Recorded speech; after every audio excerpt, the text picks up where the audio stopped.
call this meeting to order and let's start with the pledge of allegiance. Pledge allegiance to the flag of the United States of America and to the republic for which it stands, one nation, under God, indivisible, with liberty and justice for all.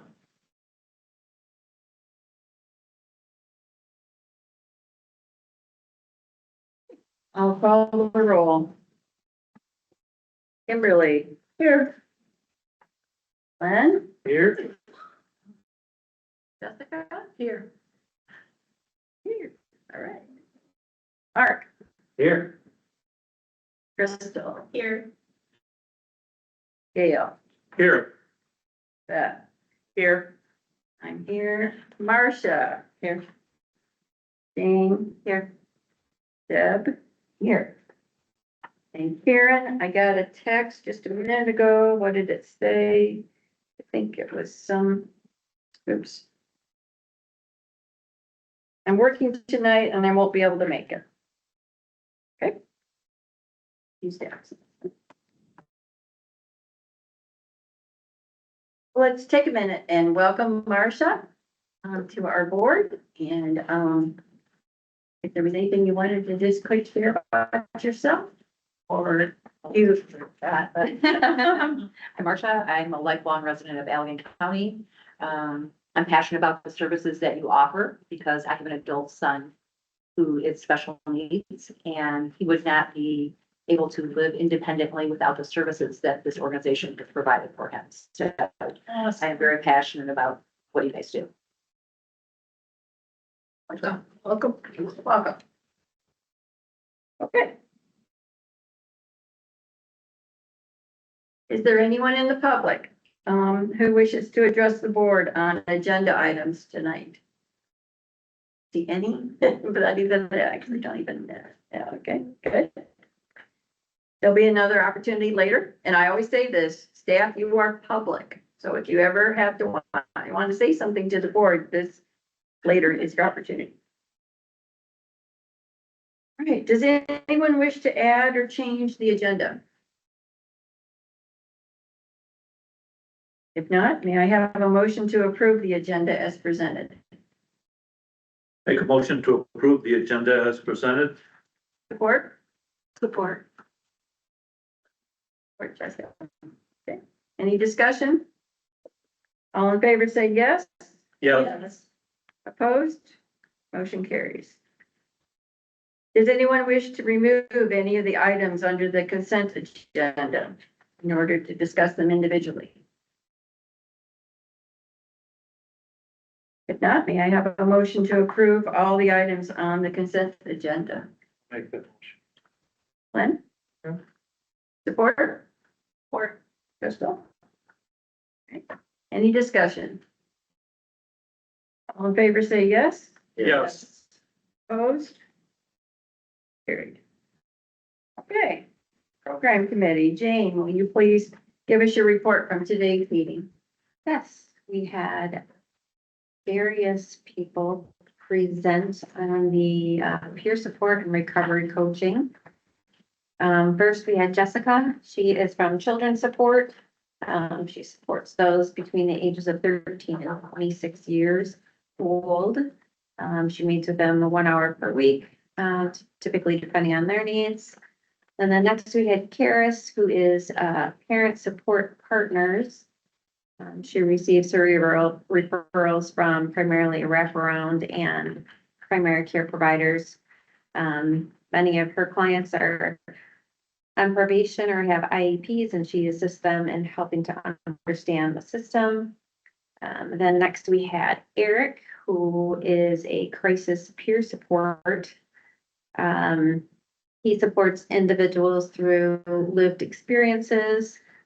He was able to provide a very heartfelt lived experience example of how a crisis peer support assisted him in his time of need and changed his life. And then lastly, we had Angie, who is adult case management and adult outpatient therapy. She meets with case managers and coordinates their care, meets with them one time weekly for 1 hour.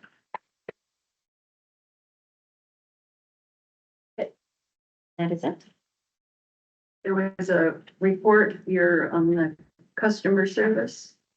Did Kathy give a report tonight, last night? Gina gave a report, her, Or was it just the written report in our packet? it was, yeah, Okay, yep, okay, Gina and both Kathy.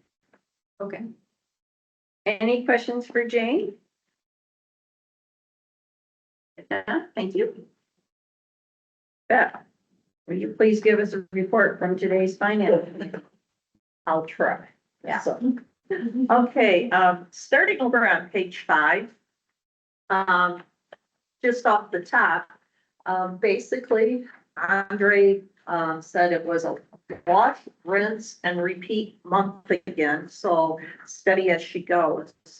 As for human resources in the middle of page 5, there was a survey given to employees, back in January. They were with focus groups, and they met with an outside consultant, on June 10th and 18th to take a deeper dive, and hopefully the result will be, better, basically retention and recruitment and so forth. Going on to information technology. Oh, we love this part. Frontier is still our primary, internet provider. Charter is the secondary in case the first one fails. Shortly here, the county will become our primary. Frontier will move to the secondary, and then we'll let Charter go. So we're getting there. The IT department is also working on a dashboard. I'm on the top of page 6 if you're kind of skipping along with me. But Rubik's IT, we're putting a dashboard together, and they have seen some beta samples on that. Hopefully the real deal will go live October 1. So it's like they put one together, review it, tweak it, and it goes back to them. So that's in the process. Back to the old fiber optics line, getting from that road out there to here. I can't read my writing. That, Andre, what's the status on that? Yes, so in June, we received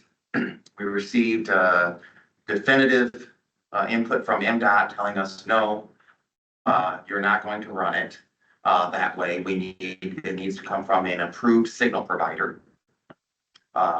And so we went back to the drawing board, and fast forward to today, we were able to figure out a way with our stakeholders, our partners, which would be Sherco and the county, to actually get fiber run from the road, down the road to actually this building and tied in and turned on. So we're just waiting for the county to light it up and send the signal in the next 2 weeks.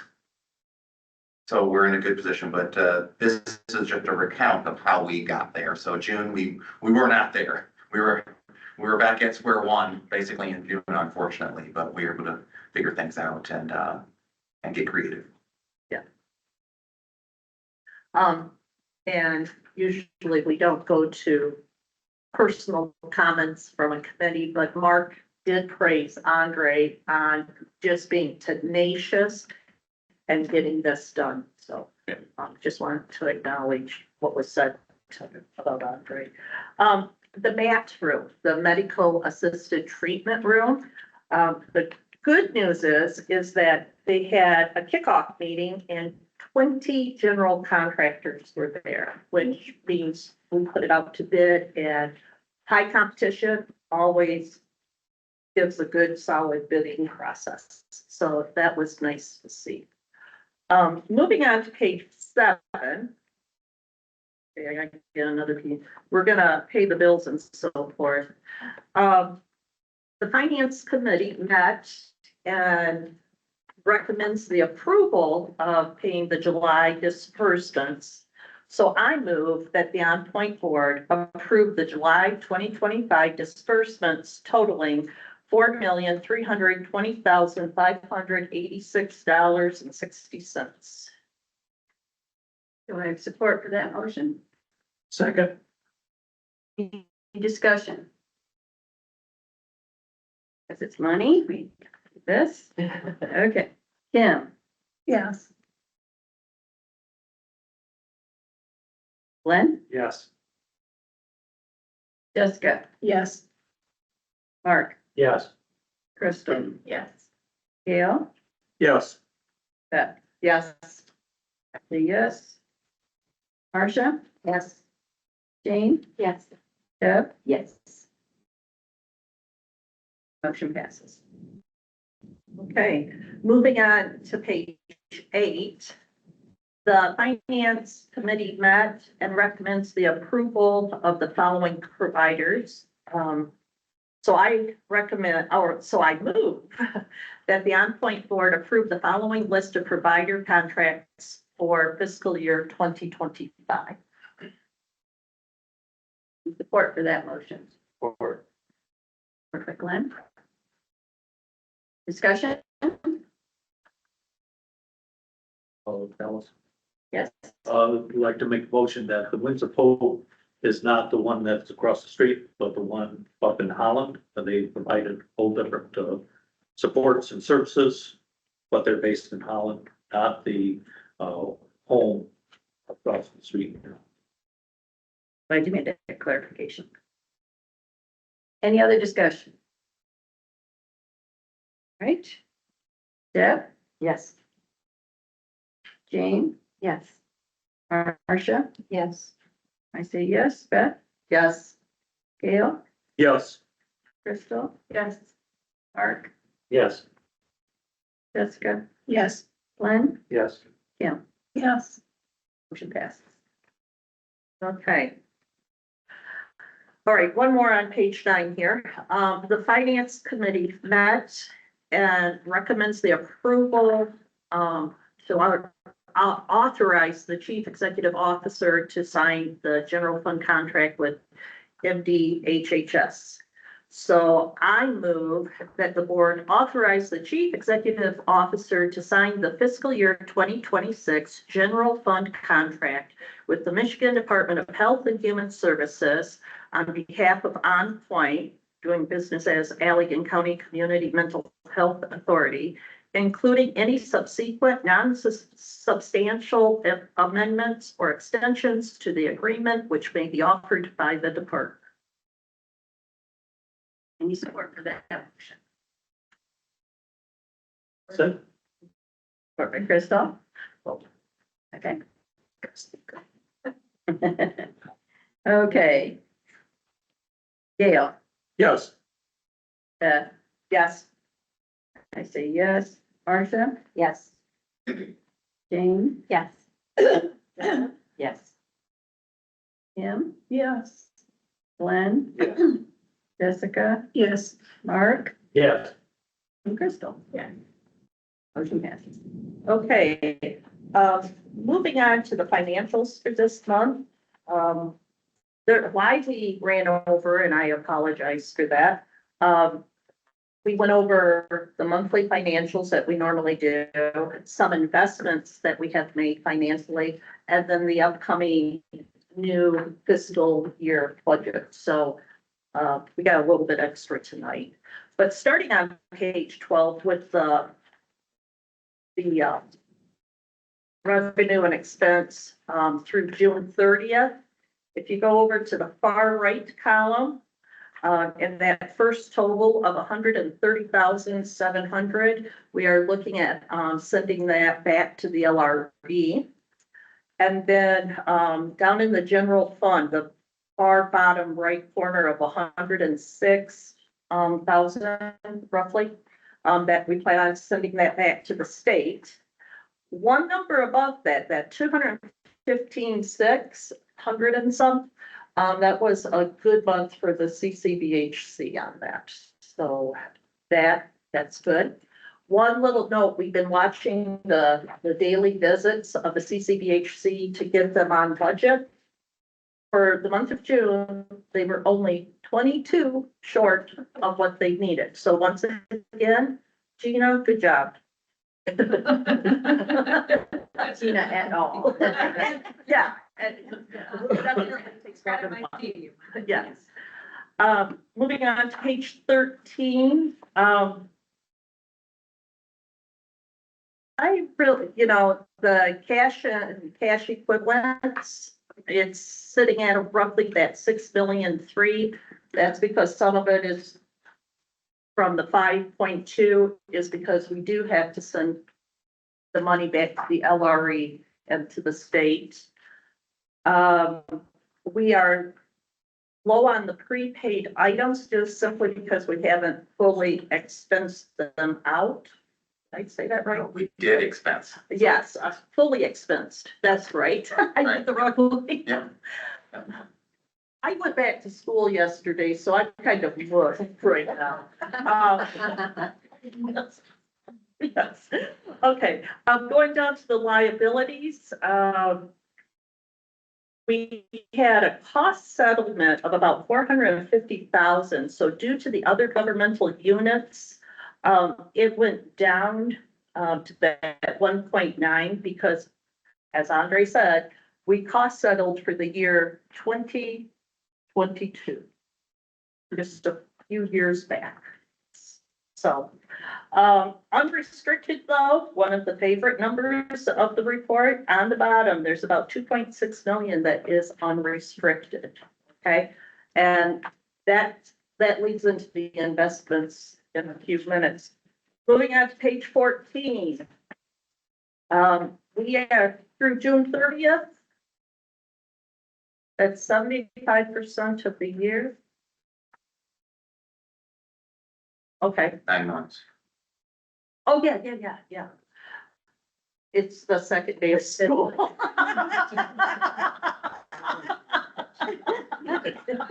Yes, October 1. I am so sorry about that. We have up in the revenue section, that Healthy Michigan capitation is close to 90%. That's because there weren't as many at disenrollment from the Healthy Michigan. The CCBHC, if we could look at the far right column, they're at 73% of their budgeted revenue. They're only like 2% off, and that's a lot better than what it was the past few months. So that's really nice. So altogether, total operating revenue is at 74.17%. So we're right in line for where we're at in the fiscal year. Down in expenses, supplies and materials, we just haven't incurred a lot of the need for those supplies, so that's why the percent is low. There are higher placement costs for the provider network services. We're a little above pushing 80% on that. So we're watching that, but that's just where it's at. Some of the utilization has gone up also.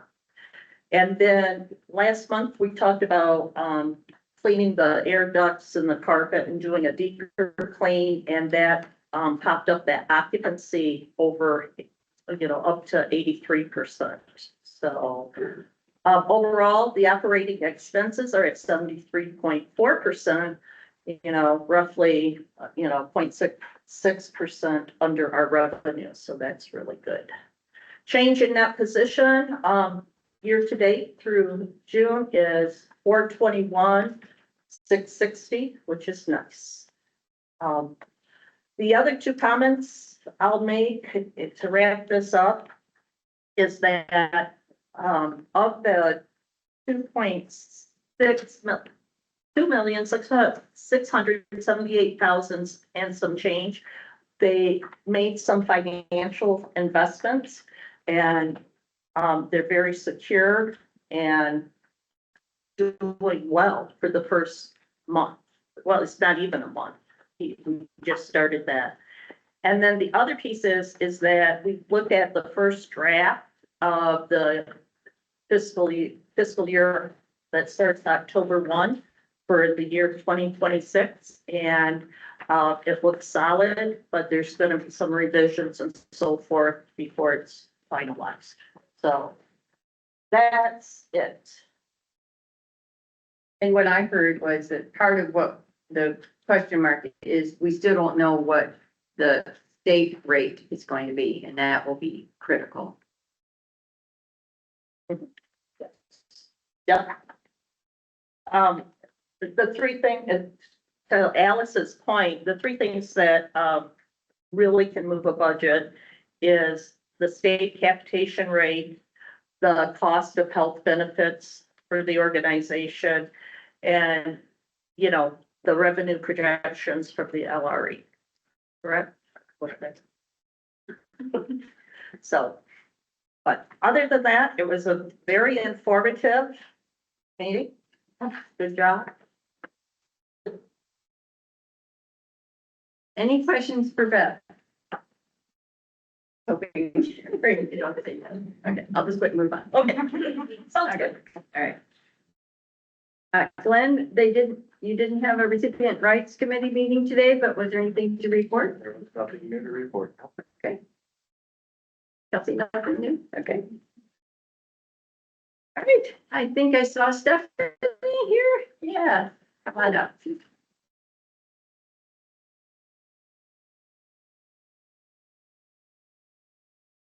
Good evening. I'm Stephanie Vanderpoy. I'm the Chief Operating Officer for Lakeshore Regional Entity, and I have a handful of updates that I wanted to provide all of you today. So one of the biggest things that I do want to talk about is, I know the last couple of times that I've been here and/or my supervisor, Mary Dumas, has been here. So we've talked about the fact that the state was looking to do a request for proposals for our agency. I can in fact tell you that the state did release that on August 4th. And the due date for that to be returned is September 29th at noon, high noon. So that's when it's due. So it's a very robust plan that is being expected to be written in a very short amount of time. So there's that. So one of the things that I wanted to share with you is just a couple things about what we're working on at the Lakeshore Regional Entity as it relates to this, and just kind of a, I guess, forecasting of what's going to be coming at our board meeting so that you have awareness. And then if things come back to this board next month, you don't feel surprised. So a couple of things, let me just share.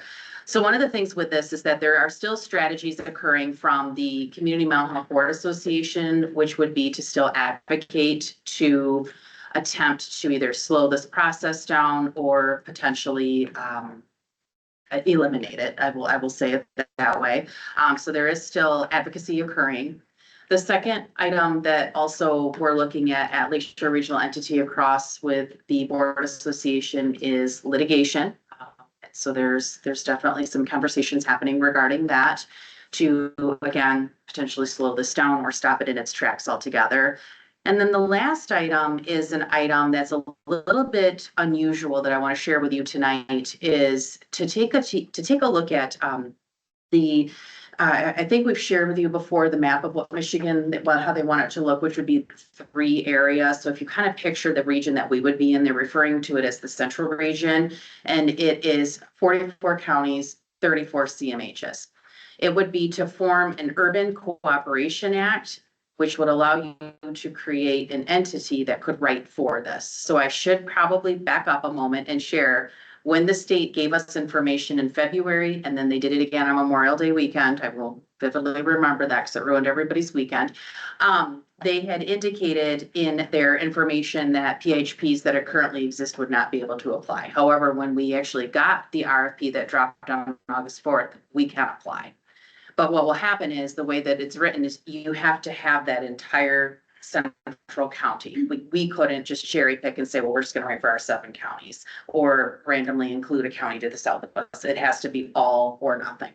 So one of the things that we're going to be doing is we're going to be going to our board of directors, which our board of directors meeting is next week, Wednesday, the 27th, 1 p.m. We also will have a work session at 11 a.m.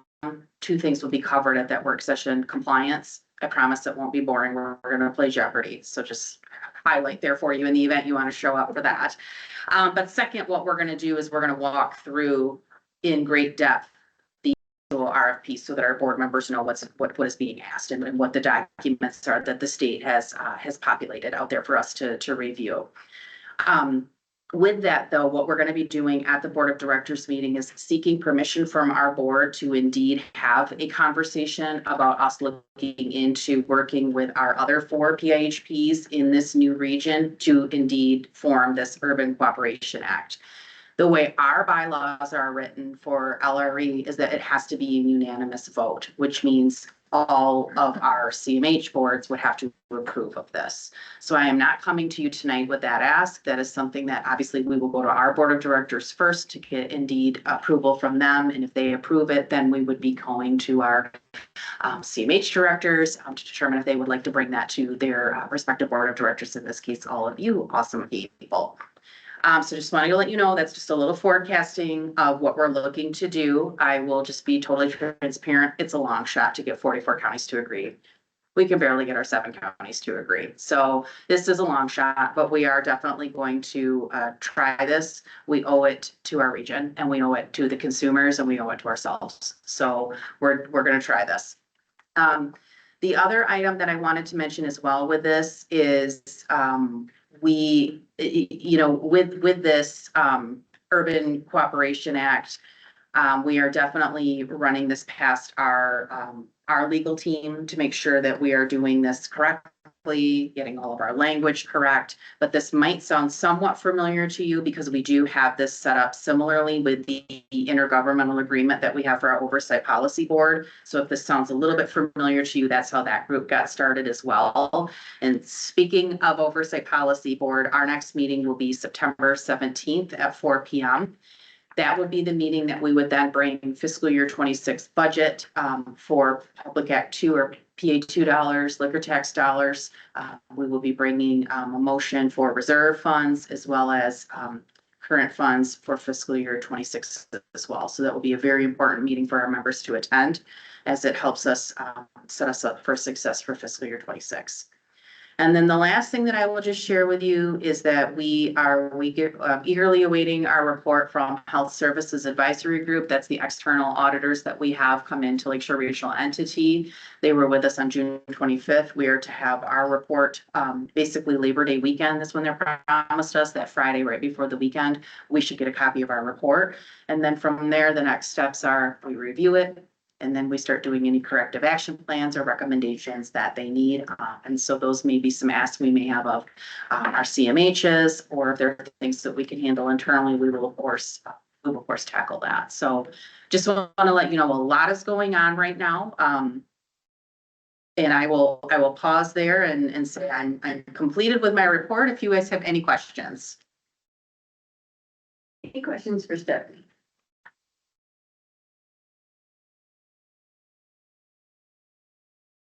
I think that's what it's so frustrating because like nobody knows anything. We got some guesses, we got maybe some assumptions, but and then so it's really hard to feel like you're on top of what, Right. and you don't really know what it's gonna be.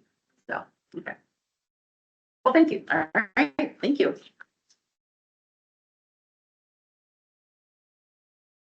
Well, I have a couple of things I wanted to share from Friday's executive committee report for meeting. First of all, I got some information back about what it would be like if we decided to have the mental health first aid training. And it would be, I heard 6-ish hours. And it's often divided up into 2 sessions. And that they would want to have at least a minimum of 5 people to do a group. And so I just wanted to, I'm going to go to a group at some point, somewhere. But I was just wanting, if you would just send me a text and just let me know, are you interested? Are you not interested? Just to get an idea of where are we, how close are we to 5 or not? And then we could kind of go from there as far as trying to figure out any kind of scheduling. Cause like, maybe we could try to meet just before or just after a board meeting, or maybe we decide that it's a Saturday morning kind of thing. I don't know. So I thought first, let me just get an idea of how many people we're talking about. And it could be that, I go to one and I come back and say, you guys, you really need to go, or, here's the highlights and, cause I don't know, maybe it's, I think it's gonna be, just sort of general knowledge that even if you don't do any, actual counseling or work, right, in your job or your life, but, maybe it is a little more specific than if you're, I don't know. So we'll find out. But, like I said, just let me know. Diane, I was almost gonna go around and say, "Did we introduce her?" So, Diane, just at least stand up so we all know this is our, compliance, officer. Yes. And, wonderful to have her come down from the Upper Peninsula and actually be able to see it. And then now you can see all of us. Right. So, I hope we all have time to, at least shake hands and say hi. And, she, did give just a report at our executive committee meeting this month. And, in general, I felt like, oh, this is just the status quo. She's had, roughly 24, I think she said, reports in the last month. And they're all kind of within the average, kinds of things, nothing out of the ordinary. And that she's working on an average of 44 days between complaints and a report of findings, which I think is perfectly acceptable to me. And then, like Stephanie has said, and I expect Mark to say a little bit more, we did receive an update on the PHIP bid outs, and but I'll let Mark kind of go over that. I don't think I looked at our notes, and I think that was the gist of our meeting. But if anybody had any questions, happy to answer. Okay. Mark.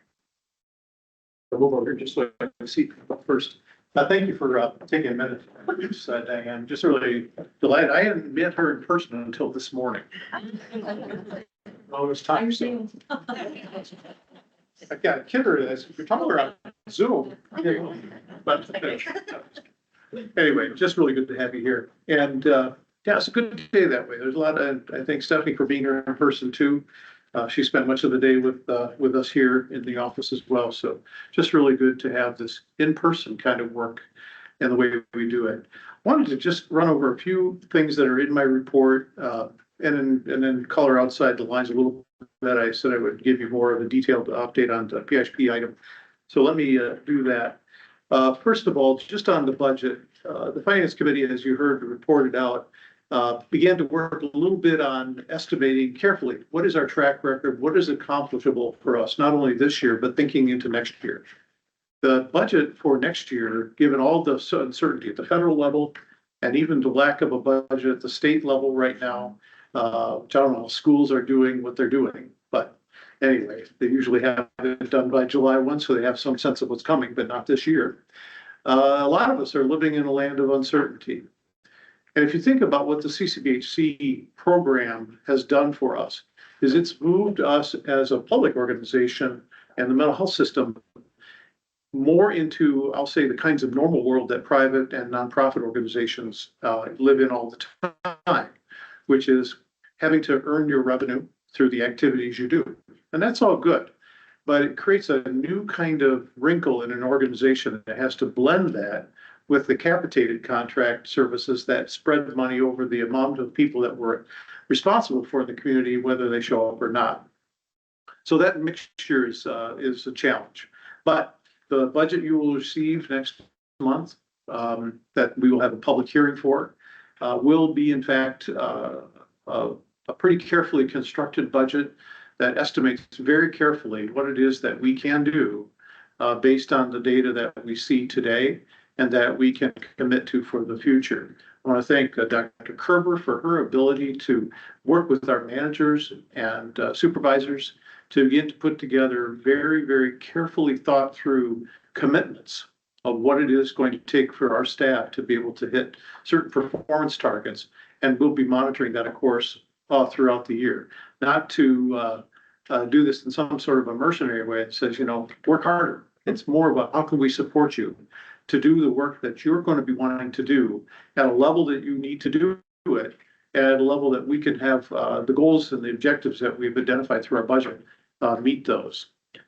A couple of times we'll be be working with you as a board to, I think, this is next month, bring to you a recommendation of the purchase of a particular software tool that allows our staff, if the bidding process goes as I think it will, allows our staff to be able to concentrate their time on actual contact with clients rather than documentation, not nearly to the degree. So introducing technology to help support the documentation efforts that staff are otherwise burdened with in our complex system. So things that we can do to help free them up to see more people, to see, to spend more of their time in the actual client interaction. That was all part of what our budget process will help support next year too. So very, very good budget process coming. But what a difference from the past. I just want to echo again the welcome officially to Martha Kerber, not related to Dr. Kerber, but just really good to have a full board here again tonight. So thank you for your being here. Kathy didn't have a chance to mention it during the program committee, it sounds like, but we are working on the festivals. Next one coming up is, of course, a little event you may have heard about called the Allegan County Fair. This year we have a significant upgrade in that we are going to hitch a Dugan wagon to the truck that we usually participate in the fair parade for. And we'll have it all decked out so that it looks like an actual float. You'll hardly notice that it came from the farm. But it's just an opportunity to help raise the awareness. And again, we want to use that moment, not so much to have people recognize us, but for people to recognize the resource that OnPoint is for the entire community, and not just for those from Allegan County, but from those who are visiting as well. So you have to know us to access us, and that's important that people know. So thank you, Kathy, for that. We'll also be following on the heels of that, working on representation at the Balloon Fest that happens in Wayland a little bit later in the month. That Balloon Fest is one that we've been participating in just for the last couple of years. Kathy's been more aware of it going back further, but it's an important festival in that it helps bring attention to the issue of suicide. And the coalition that exists that we operate here, the Suicide Prevention Coalition, works right hand in hand with those kinds of efforts to help bring awareness to the issues of suicide and to honor the lives lost, but also to provide a message of hope in the community. I'll skip over some of the other items to get to the state budget issues on page 39. I've already referenced the fact that the Michigan state budget is not yet adopted. There was a law in the books at one time, I think still is there, that says it has to be done by July 1, but they can agree to not meet it, and that's where they're at right now. But there's beginning to be some concerns. We've heard that even September or October 1 may be in jeopardy.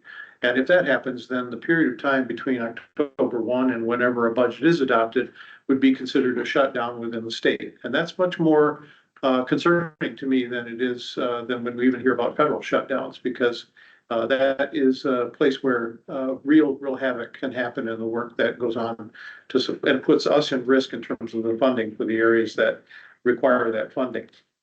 Of course, that's accentuated by the uncertainties around federal funds. I'm going to drop down to the nation part in that report. We've heard a lot of messaging about how, Medicaid is being reduced and grant dollars that are part of the state, the federal administrations are being reduced. And that's true. The recommended budget by the president has often gutted a lot of the services that we have relied upon through grants to the states and that sort of thing. But what was interesting, or I guess encouraging, to see that the Senate, which is one half of the appropriations team at the federal level, has put together appropriations levels and passed budgets in their part of the process that have restored those recommendations from zeroed out or reduced steeply to levels that are even with last year's allocation.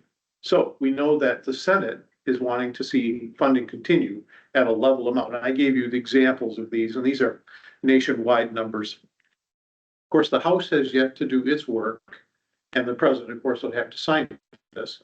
But it's encouraging that from the people who represent us most closely in Michigan and across the country, the representatives and senators are looking, it seems to me, to achieve a more level budget than what the president's recommended. So how it will turn out, we have to hold our breath yet, but that's at least an encouraging sign. Going back to the state item with the RFP, I'll just say that, people sometimes ask the question, so this RFP, what does that mean for Allegan County? Well, what it means is that the organization that we and our 4 CMH counterparts in this region formed to help administer the funding that comes from the state, of which there's 10 PHPs, our PHP that Stephanie works for, is the one that we formed as 5 CMHs to manage that work for us. It was a state requirement that there be a PHP, so we responded by developing one. The state approved it, and there it sits and does the work that we needed to do for us. Now, the state, having come into a conflict with several of the PHPs, has opted now to put this out to bid, as you've heard. And there's all kinds of questions about whether or not that will actually see the light of day. Will it actually be able to go through? The Community Mental Health Association is operating and recommending a dual strategy for how to deal with this. First of all, a legal strategy of opposition. The state law, the Mental Health Code, which is their state law for mental health services, gives counties the responsibility to appoint its CMH and to define the way in which the services for our region will be managed. This bill, this proposal, flies in the face of state law. And that's the legal foundation for the opposition. The question is not about whether we're excited about change or if we want to keep things the same. We always love change. We love change. We think change is important. As time goes on, things change and we need to adapt with it. The issue here is really about who gets to decide what's good for Allegan County. So I mentioned there's 2 strategies. The first one is legal opposition. The second one is preparing bids that can sustain the terms of the new RFP that can meet those requirements. Stephanie mentioned one, having the PHPs work together in a public kind of partnership to put forward a proposal that would be able to be funded. The time is short and government entities are not known for their speed sometimes. But this is the opportunity that's in front of us. The other opportunity, which I think I referenced in the past, was some form of a private-public partnership where a private entity could join forces with counties or CMHs to be able to put forward a proposal that would meet the state's requirements and therefore maintain a public ownership of the system. And we think those are both good options. We need to be able to support whichever one is more viable. We don't have to pick winners and losers amongst them, so we can support any viable option. But it is important that we be able to support, I think, a public ownership of the system. I think the other question that might come to your mind is, well, what kind of influence would we have in that system of the future as an Allegan County community? All I can tell you is that this proposal has been out since August 4, so 15 days. I've received one phone call from one private insurance company asking about, who has been involved in our LRE in the past, who asked, what's your thoughts about our work with you at that time? So I told them. And they said that they were going to be working on putting a bid together. We know that there were a number of private insurance companies, managed care companies that attended the bidders conference and expected to put in bids. We haven't heard from anyone, not locally. I don't think our voice will matter a lot in that system of the future. And so then you think, well, if our voice as an organization doesn't matter, what will the voice of the people we serve matter? I think there's a lot to be considered there. So we are not bashing insurance companies. We're not bashing the people, but we are saying we don't think the model that that you supported through a resolution, and that the county supported through a resolution to oppose this.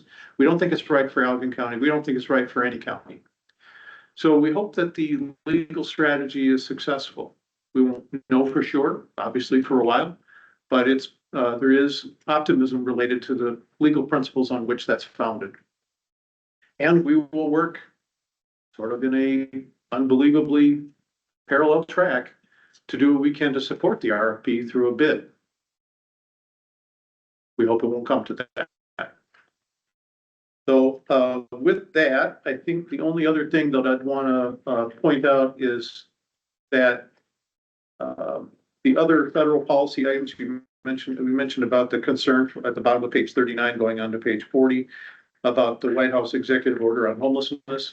That I'll say the commentary, you can see the comments from the national organizations around that, seems to encourage the removal of people from their communities and the clustering of them into facilities that sound like a lot like the poor farms of the past, with a little bit more, I'll say a little more of a corrections or a law enforcement flair, and not really so much in the way of recognized treatment. So that's there. The final item I have is just continues the Medicaid work requirements in Michigan. We saw that it's been paused until September. That continues to be the status there.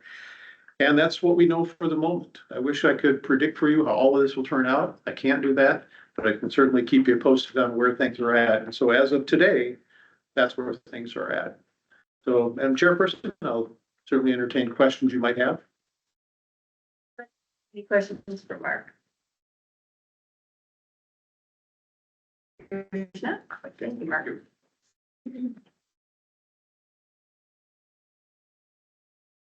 There's now another opportunity for public comment. Is there anyone from the public who wishes to address the board? Okay, we'll move on. Let's go around the table then for any comments from the board members. Jessica. I feel good to be back in the thick of it. It's so boring, you know, there's nothing hardly going on. I've gotten the loop from seeing you guys for a while, so I don't know if you had shared much. Not much. I was diagnosed with cancer, had kidney cancer, had to have kidney removed in June, along with a very large tumor. They said was the size of a deflated football. So I was like, Tom Brady and the Patriots, what are you doing? So I've been dealing with that. So that's why I've been kind of gone. Yeah.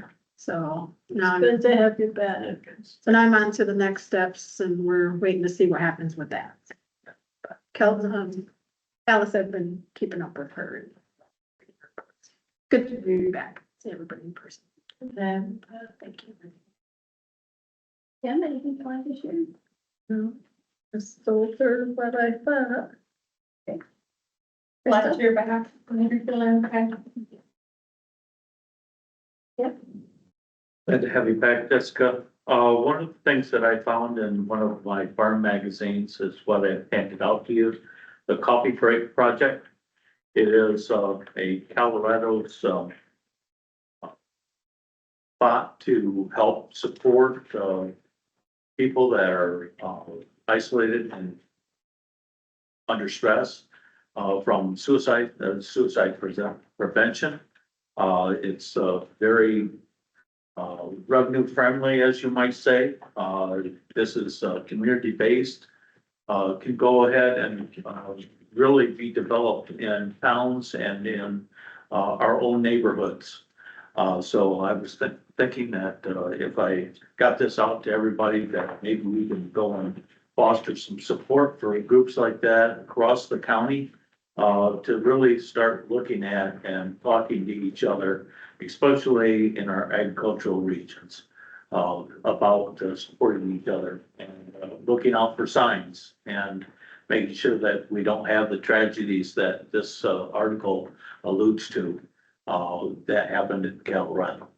So, take it, and if you want to talk some more, let me know. So, but glad to be here, glad to have everybody here in the thick of it, so. Thank you. Welcome, Marsha. Can I ask you a question? Of course, Are you from Hopkins? I am. Does your maiden name start with a C? It definitely does. Okay.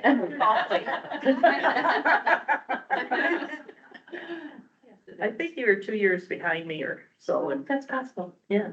That's possible.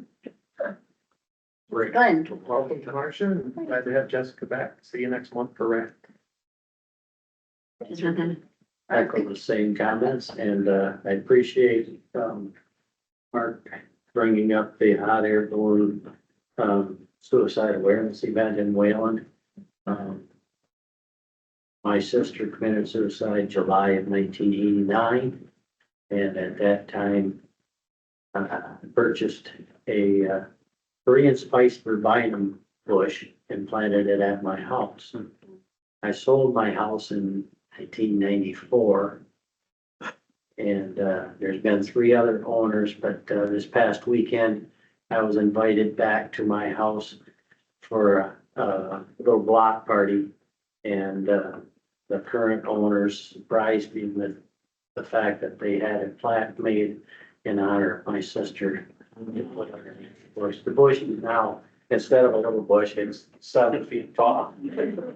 And in the spring, it gets big flowers and it just smells so nice and spice. But we have a tendency to tuck those issues away in the back of our heads, and we need to keep them in our form. Thank you.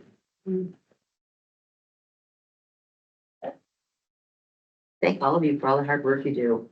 I just don't know how we keep doing it, but thank you. We all need you. And Deb, is this your first September that you don't know what? Yeah, what she's she's volunteering? Try to hold your glee down. Yeah. Yeah, good. Dave? Just like to echo the same thing. Glad Jessica's back and welcome Marsha. Thank you. Just happy to be here and again, thank you, everybody, for all the hard work that you guys do. Well, I'll just mention that I intend to come and be in the parade, and I'm sure anybody who wants to could either sit on the float or walk along, so what did you say, come about 6 o'clock? I think the parade kicks off at 6:30. Smart folks get there at 6 o'clock, so as to not get caught in the crush of folks. So generally, I hope I'm not speaking out of turn, but generally, we're invited to park by the Allegan PD, Police Department. And then that's where we return folks to, so they can retrieve the cars and so forth, or it's a nice walk if it's a nice night. So, but anyway, you can park where you want. We usually have, our spot is usually up Water Street and down just a little bit on whatever street that is next. I look at Kathy, but so you know, I'm putting her on the spot. It's not correct. Police department. Yeah. And there's village. Yeah. Market. Or Could it be Cutler that we're talking about, or It's whatever the main road is that's on the by back by the where river. the farmer's market used to be? Monroe. Monroe. What's on Monroe? Yeah. Okay, I got you, all right. If folks want to email me, and I encourage you to do that, email me what shirt size you'd like. You might be able to come up with an on-point shirt for you. But that's on you to let me know. Okay. Okay. The next board meeting is going to be September 16th, at 5:30. And can I have a motion to adjourn? Move to adjourn. Support.